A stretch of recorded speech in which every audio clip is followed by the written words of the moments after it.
આજે તો ગાજ મજરી રાતે નીકળી ગયા બગડાના ગોલા ખાવામાં.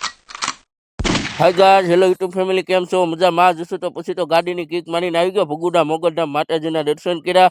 ના ગાઈસ, તમને દર્શન કરાવી નાખું, કોમેન્ટમાં લખી નાખજો જય મા મોગલ. ને પછી તો આવી ગયો ઘરે બનાવી નાખ્યા માવા, એક થેલી ભરીને બનાવી નાખ્યા માવા. પછી તો ગાઈસ આવી ગયો સીધો દુકાને. ઘડીક દુકાને બેઠો ને ત્યાં તો આવી ગયો ક્વોલિટીની ગાડીને આઈસ્ક્રીમ વાળો આવી ગયો ને એની પાસેથી છે ને ગાઈસ આઈસ્ક્રીમ ઉતારી લીધા. ને પછી તો ગાઈસ છે ને રાતે નીકળી ગયા ગોલા ખાવા માટે. પહેલા બગદાણા જઈને ખાધી પાણીપુરી ને પછી તો લીધો ગોલાનો રાઉન્ડ. હા ગાઈસ, 30% લોકો એવા છે કે વિડીયો જોવો છે પણ ચેનલને સબસ્ક્રાઇબ નથી કરતા, એટલે જલ્દી કરી નાખો સબસ્ક્રાઇબ. પછી તો ગાઈસ નેક્સ્ટ ડે સીધો આવી ગયો બગદાણા. ગાઈસ ને બગદાણા આવી છે ને ગાઈસ આપણી વસ્તુ લીધી ને આ ભાઈ જોડે ઘડીક મજાક મસ્તી કરી, એની યાર વાતું સીતું કરી ને પછી તો બેલો લઈ લીધો ને બાંધી દીધો ગાડી. અને ગાઈસ ટમેટા ને બધું બકાલું લઈ લીધું ને પછી તો કર્યો નાસ્તો. પછી તો ગાઈસ આવી ગયો ઘરે અને અમારે દાદાની 52મી પુણ્યતિથિ હતી એટલે દાદાને ધરો થાય ને થાય ધરીને સીધો આવી ગયો દુકાને. ગાઈસ આજે છે કમરા ઉતારી. પછી તો ગાઈસ ગયા ઢાબે અને શરીફ પર વિજ્ઞુ માતાજીના દર્શન કર્યા. બસ આજ માટે એટલું છે, બાય બાય.